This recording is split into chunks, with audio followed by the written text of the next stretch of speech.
மக்களே நம்ம வந்துட்டு கப்பக்கிழங்கை வந்துட்டு நல்லா வெயிலில் காய வச்சு மொறுன்னு எடுத்து வச்சுருந்தோம் இல்லையா. ஸோ அதை தான் வந்துட்டு பொரிச்சு வந்து எப்படி வருதுன்னு சொல்லி பார்க்க போகிறோம்.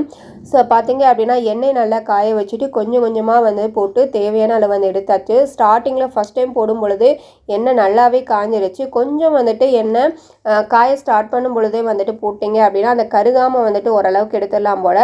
பட் கலர் லைட்டாக சேஞ்ச் ஆனதுக்கப்புறம் எடுத்தால் தான் வந்து கரெக்டாக இருந்துச்சு. ஸோ தேவையான அளவு வந்துட்டு கொஞ்சம் கொஞ்சமாக எண்ணெயில் போட்டு வந்துட்டு பொரிச்சு எடுத்தாச்சு. எடுத்ததுக்கப்புறம் வந்து நமக்கு தேவையான அளவு உப்பு மிளகாய் தூள் ஆட் பண்ணி நல்லா மிக்ஸ் பண்ணிட்டு வந்துட்டு சாப்பிட்டுக்கலாம்.